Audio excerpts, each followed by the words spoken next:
Yes po, totoo po yan. Maging fattener man yan.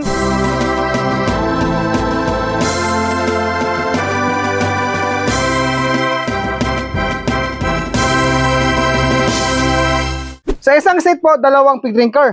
Come on, come on. Controlled feeding or tinutukoy sa tanong na ito. Hi mga kababayan, magandang araw po sa ating lahat. For today's video guys, gusto ko pong i-share na naman sa inyo ang starter stage po sa aking mga baboy ngayon na part 4 tayo. So ito po ay tungkol sa salitang or sentence na isa po ito sa mga dadanasin natin sa pag-aalaga po ng baboy, no? Kailangan po nating gawin ito sa ayaw at sa gusto natin bilang nag-alaga po ng baboy, no? Ang paglilinis po sa ating babuyan, either gustuhin man natin o hindi, ay kailangan po talaga nating sundin or gawin sa or para sa kagandahan ng ating mga baboy, no? Kasi ang cleaning is mahalaga. Maganda po ang cleaning para sa kanila. Okay, nagagwantis lang po si Dodong guys. So ngayon, dahil po naubusan ako ng Major D na akin pong hinahalo sa tubig, ito guys, pinapakita ko lang.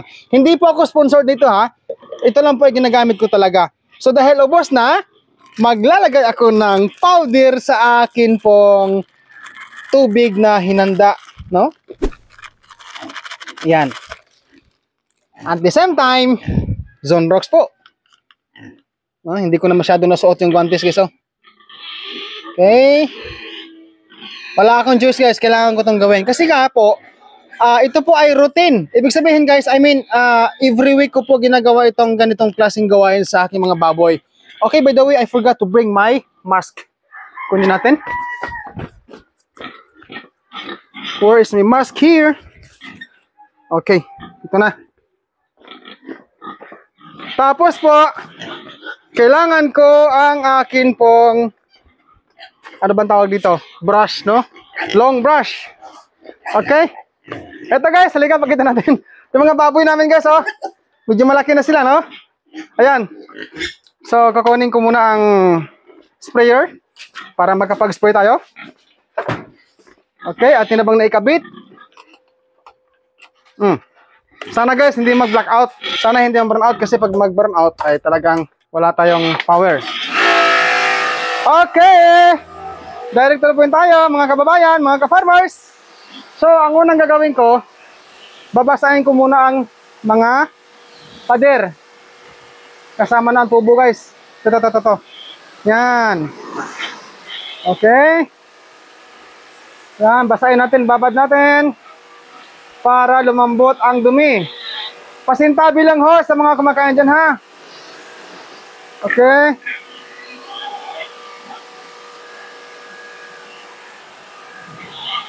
Ganito po talaga ang buhay natin guys. Isa po sa mga dadanasin natin ang paglilinis sa atin pong babuyan.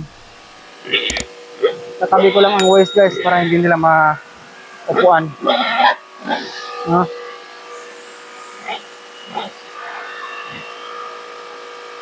Pero mga kababayan ha, beginners, pag ang ating sprayer sa tubig, pag matulis ang lupad o ang lipad, ingat lang po na hindi matamaan ng baboy.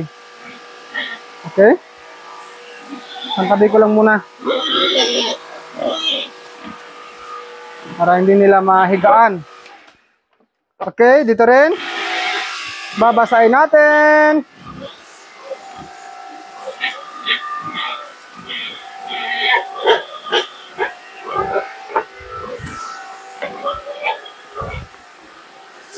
Actually guys, mga baboy namin ngayon, sila po ay 25 days na po sila simula po sa pagbili namin sa kanila. 25 days. So, ano lang guys, controlled feeding lang ako sa kanila. Okay, babad natin. Okay. Ngayon na, panahon. Ngayon na ang oras sa paglinis. Okay?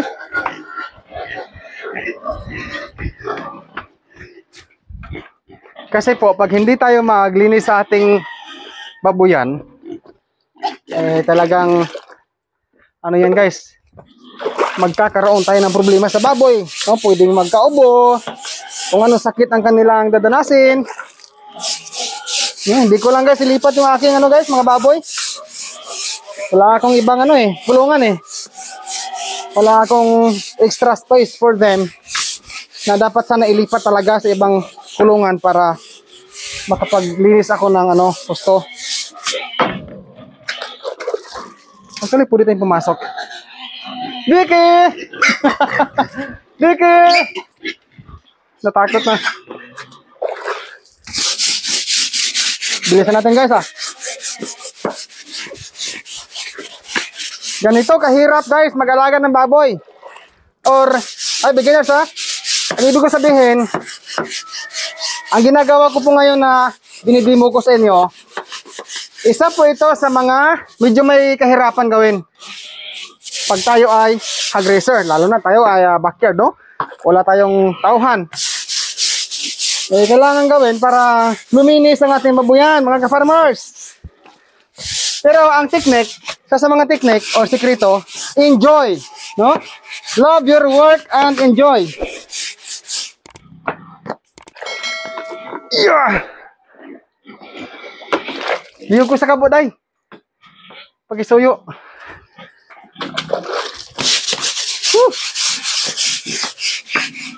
Okay, thank you.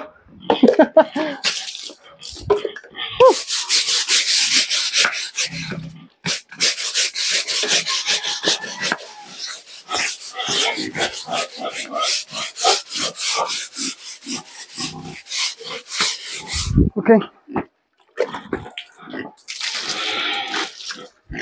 Up, don't touch this.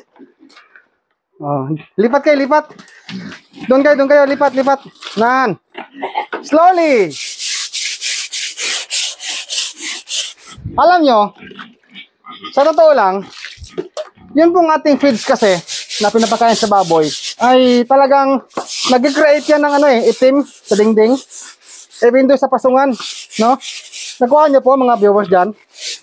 Ang ating mga feeds na pinapakain sa baboy natin ay pag hindi masyado malinis yan, itim Dumidikit kasi yan sa simento. Kaya we should clean. No, ako base lang sa aking ginagawa po. Lagi ko pong ginagawa itong every week, twice or once a week. Pero case to case basis po mga kababayan. Pag sobrang itim na ang simento, gumaganito ako. Kasi gaitom talaga guys, or umiitim ang simento sa feeds, no? Dahil sa mga dumi, plus dumi pa ng baboy.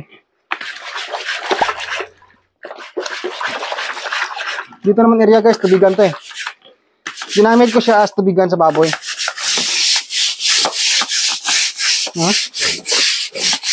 Okay. Kailangan ko itong gawin kasi para sa ikabubuti ng baboy ni Dodong. Kaya balik pa rin tayo sa salitang, isa ito sa mga mahirap gawin sa pag-aalaga ng baboy. Mahirap gawin pero talagang mapipilitan tayong gumawa kasi part ito sa farming. Part po ito sa pag-pig farming. Yung cleaning. Diba nga weekly talaga ga-disinfect, Diki! Na-stress lang. Dito. Doon kayo. Yan. Okay, this time, lagay tayong tubig. Okay. Buhusan natin. Tapos, atin pong brasan.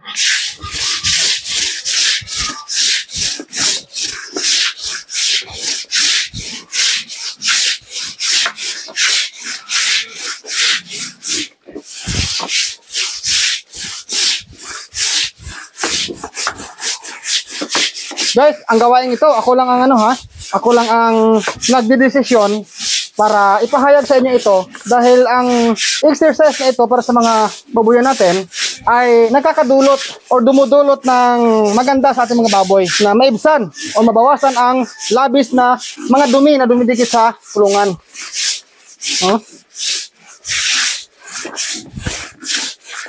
Yan, kuskus lang. Salamat po sa inyong suporta sa akin. Baka makalimutan natin magpasalamat. Yan, beginners ito. Kahit na galagom-lagom na yung dingding, yung umitim-itim na, kaya kailangan natin siyang limpyuhan o linisin.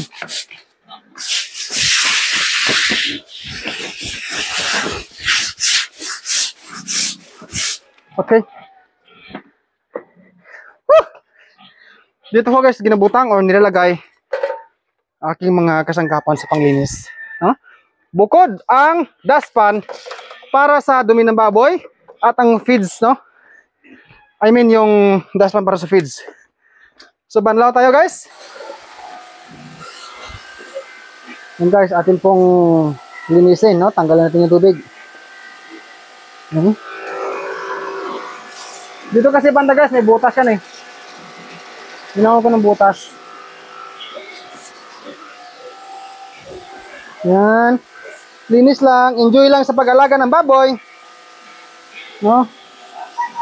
Kahit po sinasabi ng iba dyan, na hindi ko ba raw kasi naranasan yung hog cholera, ASF, no? Pero ganun pa man, sa kabila ng ganyang komento, ako po ay, kumbaga sa tao pa, nakikiramay ako sa mga nawalan ng buhay, parang ganun eh, no? Ang point ko, hindi po ako natutuwa o masaya, no? Hindi po ako masaya sa mga kahag-research ko dyan na dinapuan ni ASF. Kaya si Dodong po ngayon ay talagang sinisikap ko na sa kabila po ng aking pagiging backyard piggery, sinisikap ko na wag naman sana, no? Wag naman sanang madapuan ng ASF ang aking mga baboy. Kaya sinisikap ko na gawin ang mga simpleng sistema na maiwasan ang sakit sa baboy. Okay? So, sprayan ang pader. Ayan, palibutan natin bago ang sahig. Ayan. Diki, tabi mo na Diki.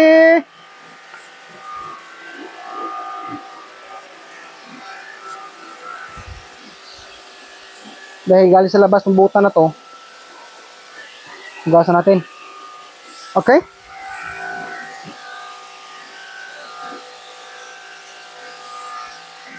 Aking mga simpleng gawain pero medyo epektibo naman at helpful para sa aking mga baboy.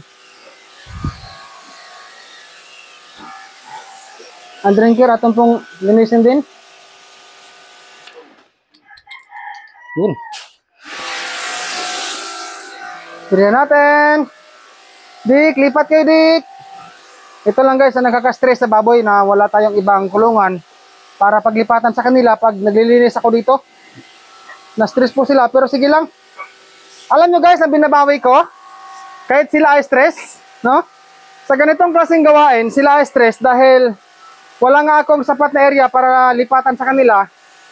Ang ginagawa kong sistema guys, para maibsan ang stress, pinapakain ko lang sila ng gusto, no? Para mabusog. Kasi pag busog sila, hindi yan sila balisa, kundi maganda ang tulog. Ang pasungan, sprayhan din. Yan.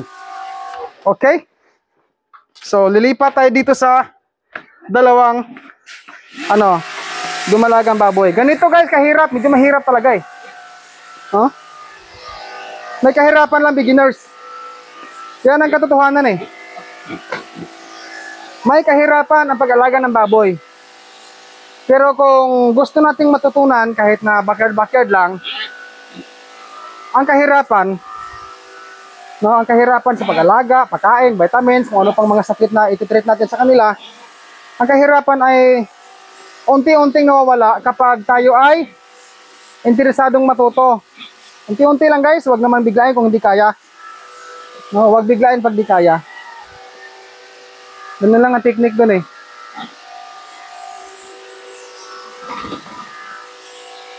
Okay.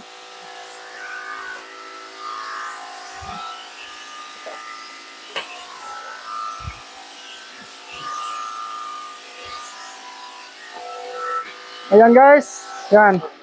Okay. Ganun po ang ginagawa ni Dodong sa akin pong baboyan. So this time, bago tayo magpakain guys, ito talaga ang isa sa mga pwedeng gawin. No? Talagang ganito ang buhay guys. So ngayon, dahil galing na ako sa loob ng baboyan, ay hindi na ako babalik pa doon, no? Dahil nagbuta tayo para hindi balik-balik yung ating buta sa loob.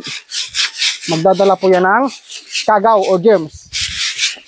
Simula rito sa pinakasulok-sulukan guys. Yan. Kasama to dito sa aking ginagawang paglilinis po, no? Sa baboyan natin. kahit ganito guys, enjoy pa rin tayo. No?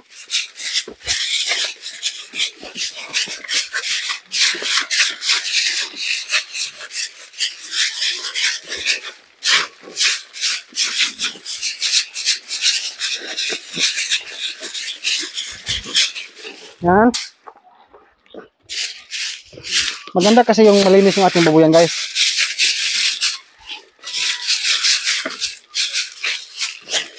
Woo!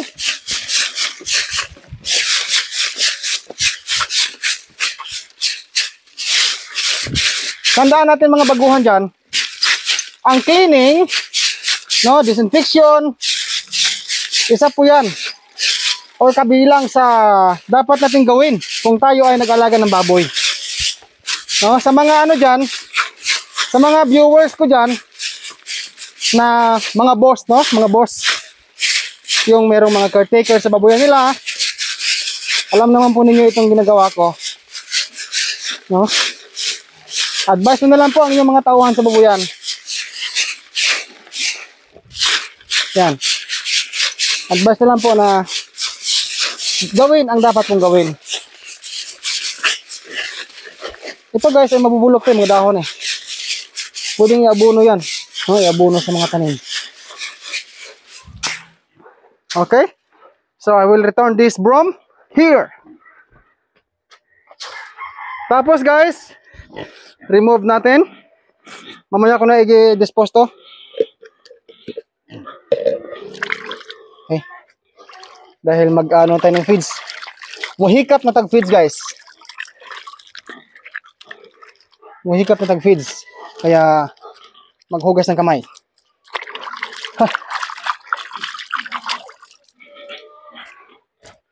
Okay, let's hear. Ito tayo. Woo! Sana yung ating ano? Ating kabo. Ito. Ito guys. So 3 kilos. 1 2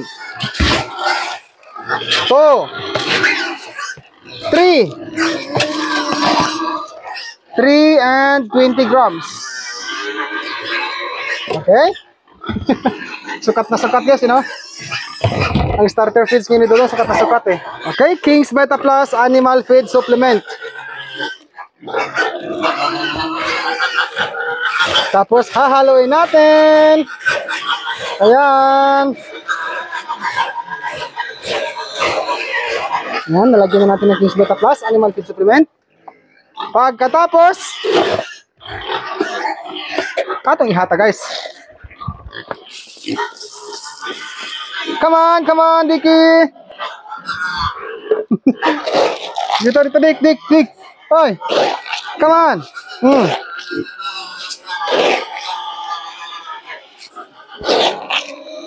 Yan.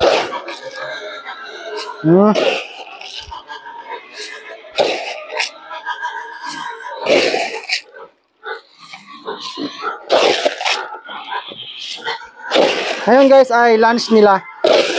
Lunch time. Dapat mga kababayan, masaya tayo sa ating ginagawa. Hoy, lipat ka.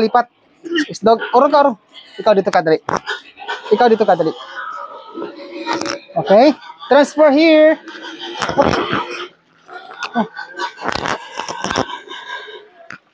Yan.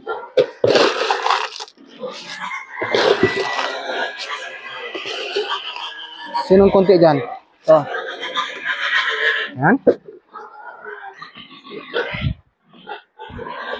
Next, ang dumalagang baboy.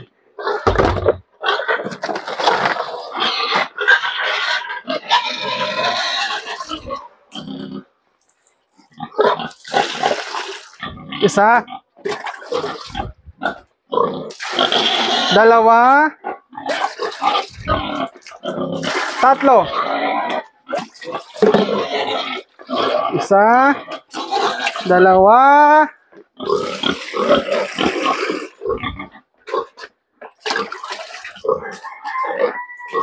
Tatlo. Okay? So, gestation, 1 kilo. Okay.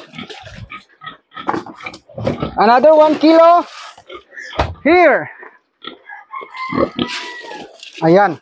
Okay. So, ganun lang guys, no? So, halika. Doon tayo sa medyo maliwanag. Kasi meron tayong mga sasagutin dito. At syempre guys, meron tayong shoutout. Okay? So, I'm going to remove first my face mask. Guys, pasensya na kayo ha. So, ito ang aking mga baboy guys ngayon.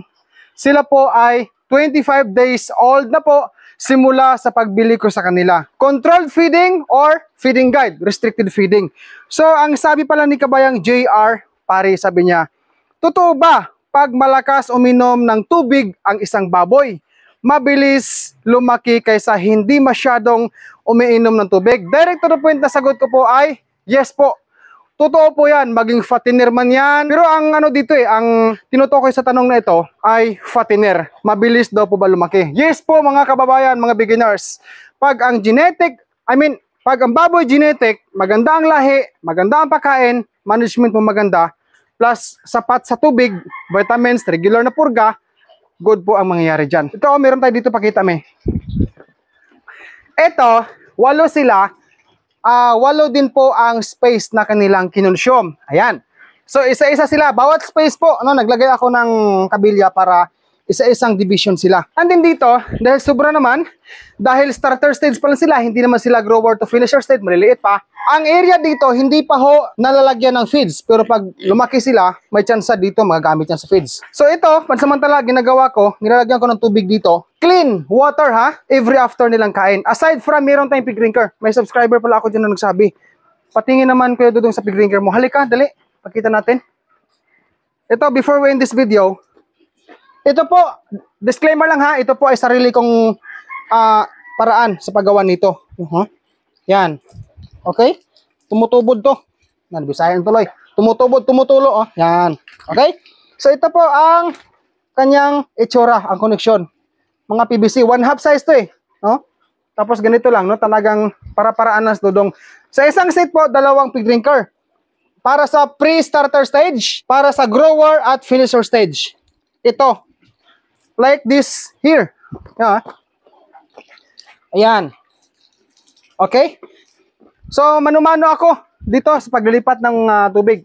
Paglalagay. Diki, come on. Kaon lang kayo, ha? Okay, mga kababayan. Shoutout po kinakabayang Bartolome Grotas watching from Montalban, Rizal. Kay Raf Ramal Vlog watching from Riyadh. Kay Queen Irene Madrio from Mindanao.